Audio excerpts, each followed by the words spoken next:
En ce mois d'avril, toujours confiné, l'association Les Jeunes et la généalogie s'inspire à nouveau du livre Mille et une manières de faire de la généalogie avec des enfants pour vous présenter une nouvelle séance d'artisanat généalogique créatif. Construire une boîte d'histoire familiale à faire ensemble avec de jeunes enfants ou à suggérer à des collégiens en autonomie. L'association propose un tutoriel artisanal pour réaliser une boîte d'histoire familiale en utilisant des matériaux disponibles chez soi. L'association encourage les participants, enfants, jeunes ou adultes, à envoyer une photo de leur création à l'adresse mail lesjeunesetlagenéalogie@gmail.com afin de réaliser une exposition virtuelle des œuvres reçues pendant le confinement sur le site www.jeunesetgénéalogie.fr. La généalogie, c'est l'histoire de la famille. Souvent, on part de soi-même et on remonte dans le temps. C'est la généalogie ascendante.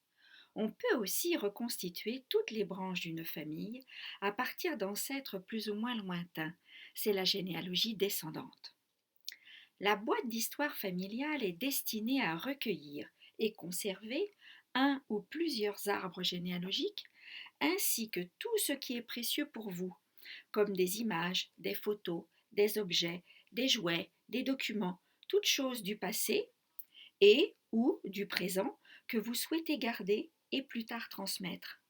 Autrement dit, la boîte d'histoire familiale se transforme en une malle au trésor qui fait le lien entre le passé, le présent et l'avenir. Voyons donc maintenant comment fabriquer une boîte d'histoire familiale en 5 étapes. L'étape numéro 1 consiste à réunir le matériel nécessaire. Une boîte à chaussures ou toute autre boîte avec un couvercle. Un modèle d'arbre généalogique en téléchargement gratuit, à choisir parmi toute la liste qui s'affiche sur votre écran. Des ciseaux, le matériel de peinture ou bien des feutres ou bien des crayons de couleur, de la colle ou de la pâte à fixe ou du scotch ou même une agrafeuse, crayons de papier et gomme, des feuilles de papier colorées ou bien des feuilles blanches à colorier ou à peindre, ou encore des feuilles de papier cadeau ou des pages de magazines, ou encore des chutes de papier peint, voire des chutes de tissu, selon ce que l'on a chez soi et selon les goûts de chacun. Au cours de l'étape 2, il s'agit de rassembler ce qui est précieux, ce qui a de l'importance pour vous.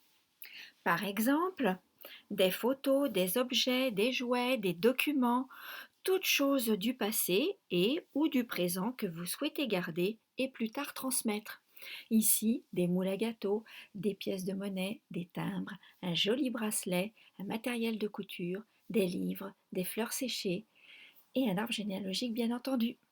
L'étape 2 donne une opportunité de maintenir les liens entre les membres de la famille confinés en différents lieux. Les enfants ou les jeunes sollicitent leurs grands-parents pour l'envoi de photos des objets, photos des jouets, photos de documents, et parallèlement, les grands-parents en sont heureux. Pour l'étape 3, il s'agit de compléter votre arbre généalogique. Pour cela, il faut commencer par recueillir les informations familiales, les informations généalogiques sur au moins 3 générations, celle de l'enfant, celle de ses parents, celle de ses grands-parents, ou même davantage. Ensuite, on complète l'arbre généalogique avec les informations principales seulement, pour ne pas le surcharger, ce qui le rendrait illisible. Et parallèlement, on note les informations détaillées que l'on n'a pas la place de mettre donc sur l'arbre généalogique dans un carnet ou sur tout autre support que l'on a chez soi, en utilisant une page pour chaque personne.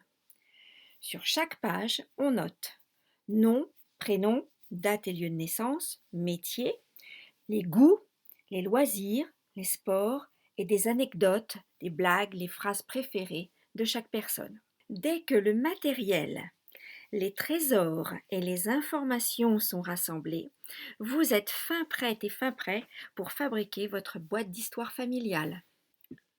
L'étape 4 consiste à décorer la boîte. On commence par le couvercle. En préparant une étiquette ou plusieurs étiquettes, en marquant ma boîte d'histoire familiale et on la colle sur le couvercle.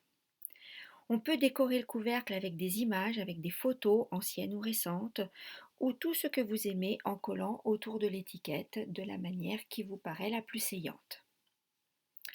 Ensuite, on décore l'intérieur de la boîte, soit directement sur le carton, soit sur des supports collés ou agrafés sur le carton. On a un très vaste choix de techniques et de matériaux, de la peinture, des dessins, au feutre ou au crayon de couleur ou des photos collées. On peut même capitonner l'intérieur de la boîte avec du tissu. Après avoir décoré l'intérieur de la boîte, on va s'occuper de l'intérieur du couvercle, pour lequel, là aussi, vous avez le plus grand choix possible de décoration.